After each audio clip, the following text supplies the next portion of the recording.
एक मुलाकात ऐसी शख्सियतों के साथ जिन्होंने दिया है अपने जीवन को एक नया मुकाम। रूबरू कराएंगे ऐसी कुछ हस्तियों के साथ एक खास शख्सियत के साथ मुलाकात जयदेव पटेल के साथ नंबर 1 इंडिया न्यूज पर। नमस्कार व्यूअर्स, मैं जयदेव पटेल और आप देख रहे हैं नंबर 1 इंडिया न्यूज। आपका एक बार फिर स्वागत है एक खास शख्सियत के साथ मुलाकात प्रोग्राम में। आज हम बात करेंगे बिहार में बदलती सियासत के साथ साथ जो प्रमुख संयोजक के रूप में नीतीश कुमार ने शुरुआत की थी INDA गठबंधन की, वो अब जब एनडीए के साथ चले गए हैं तो ऐसे में INDA गठबंधन का क्या होगा और इसी के साथ साथ क्या जातीय जनगणना का मुद्दा जो कांग्रेस जोर शोर से उठा रही है उसका कुछ इम्पैक्ट नीतीश के जाने के बाद भी दिखाई देगा 2024 लोकसभा चुनाव में। इन्हीं ताम मुद्दों पर बात करने के लिए हमारे साथ खास मेहमान है कांग्रेस के वरिष्ठ नेता जयनारायण व्यास। जयनारायण जी, आपको बहुत बहुत स्वागत है आज हमारे प्रोग्राम में। जयनारायण जी, आपसे मेरा पहला सवाल है कि नीतीश कुमार जी ने एक बार फिर गठबंधन का साथ छोड़कर एनडीए में शामिल हो गए हैं, वो भी ऐसे वक्त में जब राहुल गांधी की यात्रा बिहार आज पहुंची है। उससे थोड़ा क्या कहेंगे? देखिए, ये भारतीय जनता पार्टी की बिल्कुल सोची समझी हुई चाल होगी, उसमें तो कोई शक नहीं है। और नीतीश के मन में भी कहीं ना कहीं मैल था, संयोजक नहीं बने और उसके बाद इनकी जिस तरह की हरकतें रही, जो एक जमाने में कहते थे मैं मर जाऊंगा फिर भी भारतीय जनता पार्टी में नहीं जाऊंगा, वो एकदम हवा हवा हो गया। तो नीतीश का क्या है कि कुर्सी नीतीश की आराध्य देवी, और जहां भी कुर्सी है नीतीश बिल्कुल बंधे चले आते हैं। आज फिर एक बार उन्होंने ये बात साबित कर दी है कि उनकी जो सोच है तो सोच के केंद्र स्थान में सत्ता है। जी जयनारायण जी, लेकिन जो तमाम जो जानकार हैं, जो राजनीतिक विशेषज्ञ हैं या चुनाव विशेषज्ञ हैं, उनका ये मानना है कि नीतीश का महागठबंधन के साथ छोड़कर एनडीए में जाने के पीछे कांग्रेस का कहीं ना कहीं बहुत बड़ा योगदान है। मैं नहीं मानता। किसी कांग्रेस को क्या फायदा होगा? कांग्रेस को नीतीश चले जाए, हाँ फायदा उसके जाने के बाद होगा, वो अलग बात है। होगा नहीं होगा वो भी भविष्य की बात है। मगर कांग्रेस उसको, नीतीश जी को यहाँ से भगाने के लिए अगर आप सोचते हैं कि जिम्मेदार है, मैं नहीं मानता। कांग्रेस ने तो उन्हें ऑफर भी किया था कि आप ही संयोजक बनो, आप ही बाकी की जो भी आगे की प्रक्रिया है उसको आगे बढ़ाओ।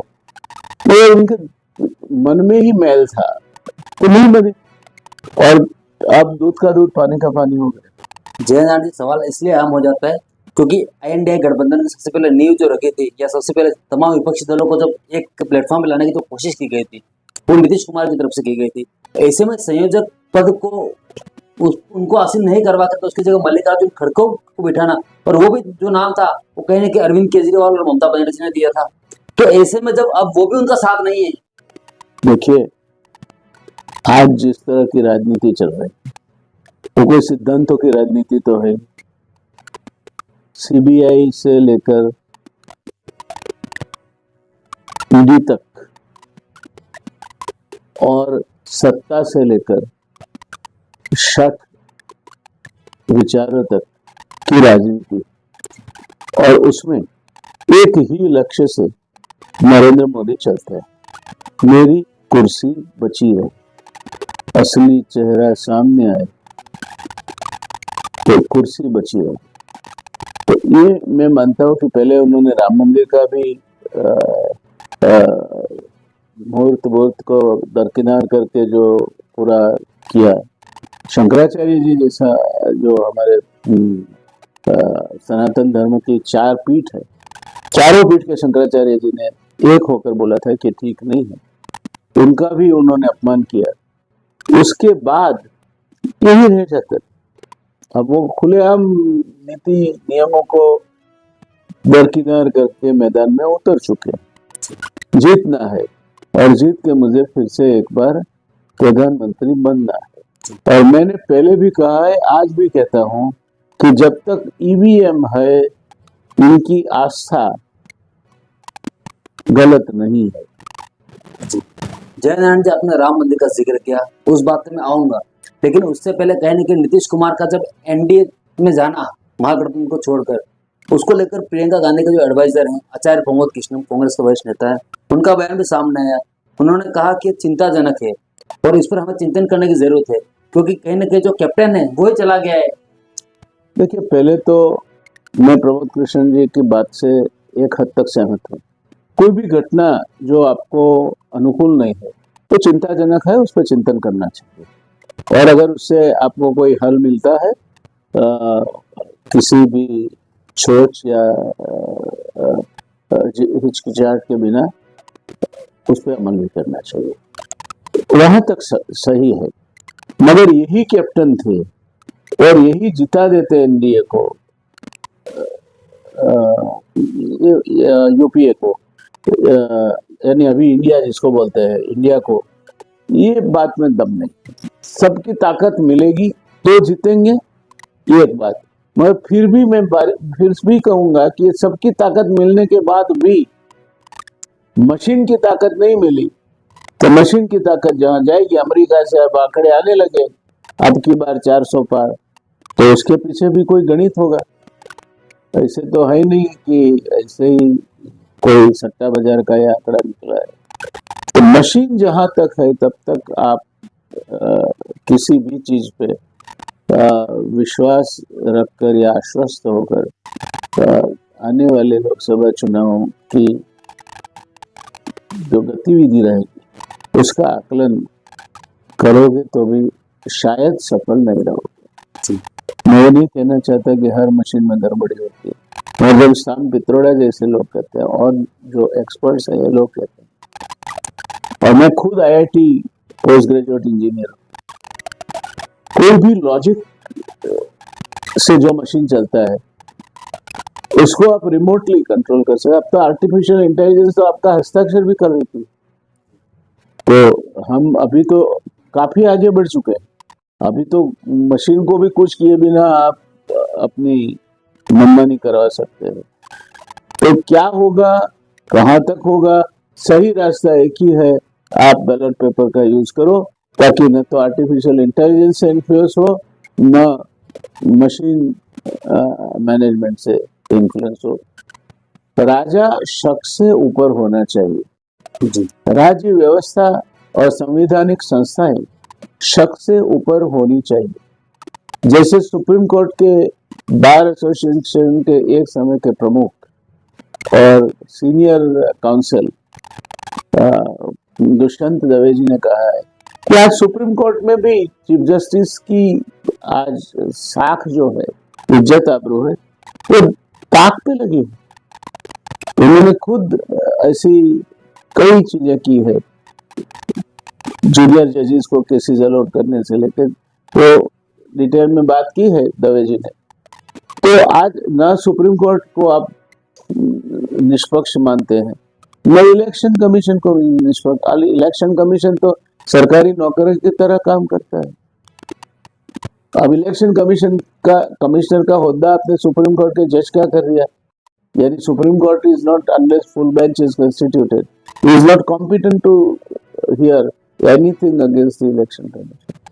तो हर तरह से जो कॉन्स्टिट्यूशनल इंस्टीट्यूशंस हमारी बनाई गई थी, और हमारा कॉन्स्टिट्यूशंस बाबा साहब अम्बेडकर से लेकर जिन्होंने भी इसमें योगदान देके बनाया, इतनी ख्याल रख के बनाया, इसमें जो चेक्स और बैलेंसेस रखे गए थे वो सबको हमने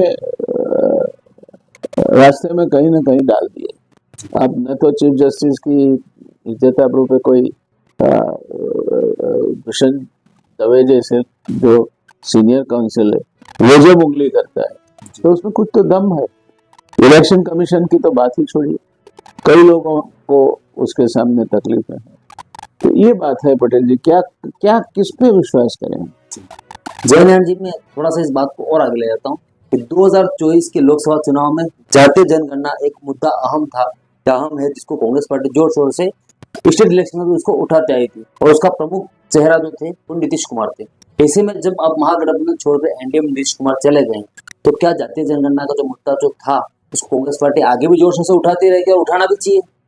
देखो, एक तरह से आप देखो इसको तो अब हाइपोथेटिकल बन जाता है। समय ही उतना कम रहा है कि बिहार जैसे स्टेट के लिए या उत्तर प्रदेश जैसे स्टेट के लिए आप ये करवाना चाहे तो भी आपके पास समय नहीं, इतना ज्यादा काम है। तो मैं तो इंतजार करूंगा नीतीश क्या कहते हैं। अब तो नीतीश फिर से बाकायदा मुख्यमंत्री बन गए, इनको तो कोई रोक नहीं सकता। केंद्र सरकार उनकी है, करवा ले। अगर उनके मन में पाप नहीं है तो करवा ले, मगर दिखाने के अलग और चबाने के अलग, ये तो नीतीश की प्रकृति है। तो वो जब कुछ कहते हैं तब सही मायने में उनके पेट में क्या है, तो कई लोग कहते हैं कि उनके शरीर में कहाँ कहाँ दांत है, तो वो भी हम उसका आकलन नहीं कर सकते। तो नीतीश के पास तो पूरी सत्ता है, मुख्यमंत्री खुद है, दिल्ली में उनकी सरकार है, करवा लें। क्यों कांग्रेस के ऊपर आप ये मुद्दा छोड़ना चाहते हैं? अगर आपकी दानत नियत आपकी शुद्ध है और आप शुद्ध नियत से बात बता रहे थे तो जाओ दिल्ली, बोलो ये मुझे करवाना है, नहीं तो मैं मुख्यमंत्री नहीं रहता। मैं दानत नहीं। जयनारायण जी, आपसे मेरा एक आखिरी सवाल है कि राम मंदिर मुद्दे की आपने बात करी, प्रांत प्रतिष्ठा का भव्य आयोजन किया गया जिसमें कांग्रेस ने सम्मिलित नहीं होना चाहा और नहीं भी, तो क्या इसका कुछ इम्पैक्ट 2024 के लोकसभा चुनाव पर दिखाई देगा? और क्या ऐसा तो नहीं है कि कांग्रेस ने एक फ्री हैंड दे दिया हिंदुत्व के कार्ड पर बीजेपी को खेलने के लिए? देखिए, ये बात सही नहीं। सनातनी धर्म जिसके मुताबिक हमारी धर्म प्रणालियां चलती है, उसके चार दिशा में चार रक्षक हैं। तो शंकराचार्य जी, जब शंकराचार्य जी खुद कहे कि ये धर्म संगत नहीं है, आपको इस पे पुनः विचारणा करनी चाहिए, शंकराचार्य जी खुद न जाए, तब फिर कांग्रेस गई न गई ये बात ही मुद्दा ही रहता नहीं है। ये पूरा जो काम मोदी जी ने किया सिर्फ न सिर्फ राजकीय हेतु से किया गया था, उसमें अब कोई शक रहता नहीं है। अगर गवर्नर साहिबा हाजिर रह सकती है तो राष्ट्रपति को क्यों नहीं बुलाया? वो तो गवर्नर से ऊपर है। तो ये जो चीजें हैं, मैं मानता हूँ कि कांग्रेस ने सही ही किया है। कांग्रेस ने सनातन धर्म के जो सिद्धांत है, जो शंकराचार्य जी द्वारा मार्गदर्शित किए गए थे, उसका पालन किया है और अपनी नैतिकता का भी पालन किया है कि जस तस करके मत के लिए हम भाग दौड़ करके कहीं नहीं पहुंच जाएंगे। राम सबके हैं, ऐसा नहीं है कि ये भारतीय जनता पार्टी वालों ने राम का कोई मोनोपोली रखा है। राम सबके है, सबके दिल में राम बसते हैं और हम तो राम की संस्कृति के वारसदार हैं। जब हम प्रार्थना करते तभी वो कहते हैं कि श्री रामचंद्र कृपालु भजमन हरण भव भय दारुणम मम कंज लोचन कंज मुखकर कंज पद कंजारुणम। तो ये राम हमारे भी है। कोई मोदी जी की प्राण प्रतिष्ठा करने से वो है प्रधानमंत्री, तो शायद उन्होंने किया होगा। शंकराचार्य जी के कहने से ये प्राण प्रतिष्ठा अशुद्ध थी, तो शंकराचार्य जी से ज्यादा कोई अथॉरिटी सनातन धर्म के सिद्धांतों के बारे में, शास्त्रों के बारे में, विधियों के बारे में हमें मार्गदर्शन देने के लिए नहीं हो सकती। जयनारायण जी, आपने हमारे लिए समय निकाला, आपको बहुत धन्यवाद। धन्यवाद।